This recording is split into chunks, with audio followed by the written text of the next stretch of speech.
Political violence isn't just a headline.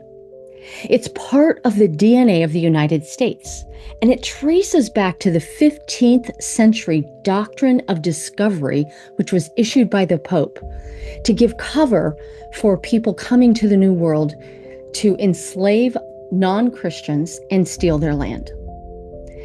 So from there springs a whole lot of other bad things, including the Constitution's compromises, from slave patrols to modern day mass shooting. It is woven into our hearts and our minds, and it has been used again and again to enforce a hierarchy of human value. Instead of us being all of equal value, we decide some people are worth more than others. But does that mean it's our destiny, or can we choose a different inheritance?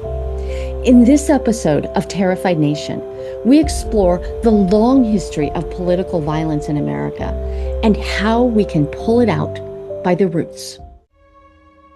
If you've ever felt fear, doubt, or despair about the future of our country, you're not alone.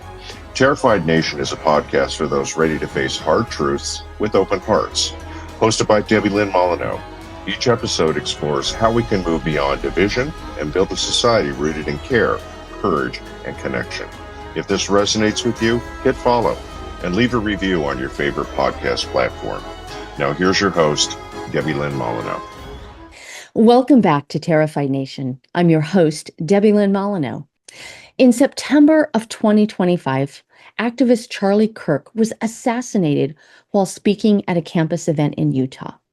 And his death has shocked many people, not just because of its cold brutality, but because it revealed something that we don't like to admit. Political violence is not just a relic of the past, and it's not just a threat looming on the horizon. It is woven into the fabric of our national identity. And to understand this, we need to trace the roots. So in 1493, Pope Alexander VI issued what became known as the Doctrine of Discovery. This is actually a revised version from 40 years earlier. But in this, it gave theological and legal cover for Europeans to seize land that was already inhabited by indigenous people. And the papal bulls declared that non-Christians were less than, and that therefore their lands were open to conquest. So this wasn't just a geopolitical maneuver. It planted a poisonous seed in Western imagination, this belief that some people are inherently superior to others. This is the root of the white Christian nationalist dogma. So fast forward nearly 3 centuries, and the United States is founded, and the Constitution carried that seed forward. And compromises were made to uphold this racial hierarchy. The 3/5 compromise gave enslavers more power than they would have if they only counted the white men who got to vote, but not enough for them to actually seize power. And that's where the 3/5 compromise came from, counting enslaved people as part human. I mean, that's just so icky. I don't even know what to say. Also in the Constitution, there is mention it's covered up, but about a fugitive slave clause that treated people as property to be returned. And of course, indigenous sovereignty was ignored. And that laid the foundation for forced removals and massacres, of which there are so many that we never learn about in school.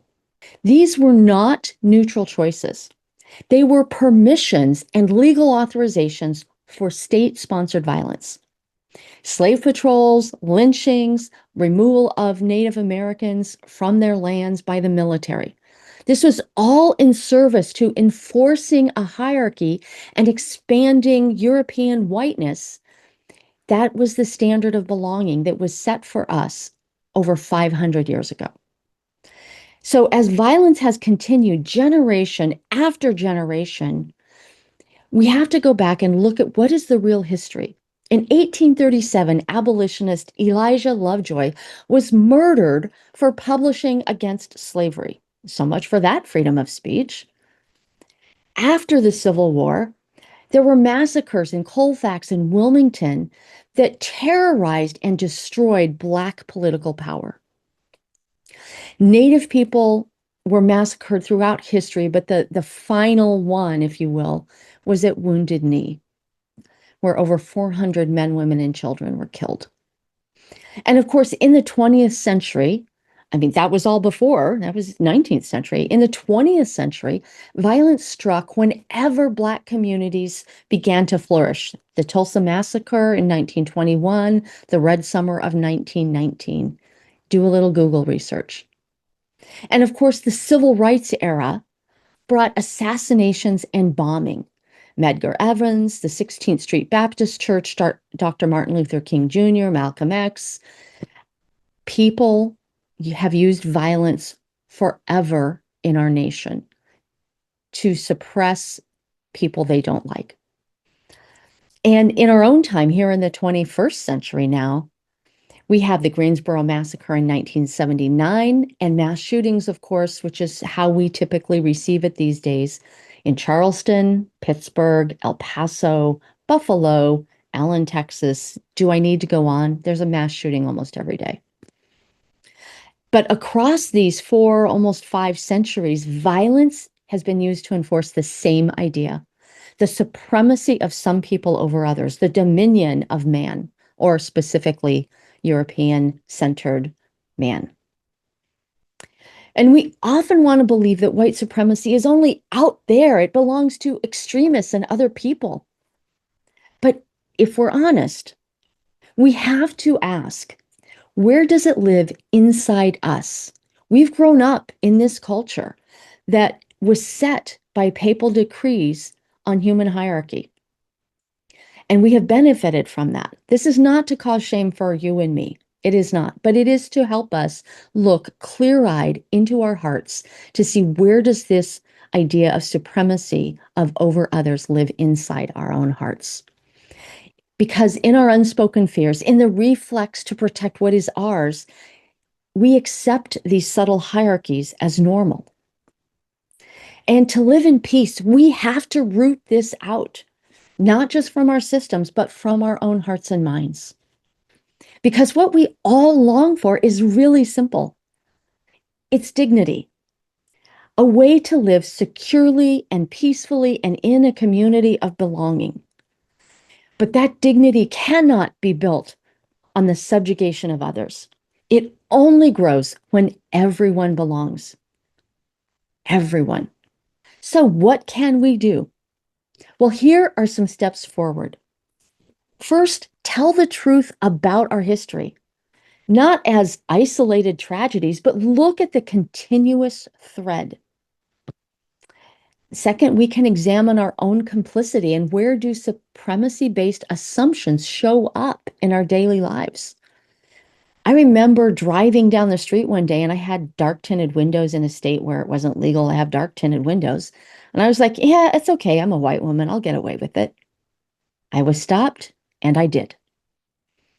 That is my complicity. Did it harm anyone? No, of course not. But I'm aware that I have privilege. The next thing is to practice dignity in our words and our actions, in how we shape institutions. So if there is a subtle, this person is better than that person in a system that we're setting up or supporting, let's root it out. Do what we can. Use whatever privilege we might have to eliminate that privilege. That's an act of courage, by the way. And then, of course, this gets into it. We need to create new norms. From neighborhoods to national politics, we have to insist that we make room for everyone to thrive. We practice it. When we're making decisions, make sure that the people who are most impacted are at the table and do not participate unless they are. The arc of violence will not bend towards peace on its own. It requires all of us together to name the roots, to recognize them, and then pull them out and choose a different inheritance. Join me next time. That's Terrified Nation, a podcast from American Future. If this episode moved you, please help others find it. Leave a review on your favorite podcast platform. For early access to new episodes, become a paid subscriber at terrifiednation.com. Join us next time.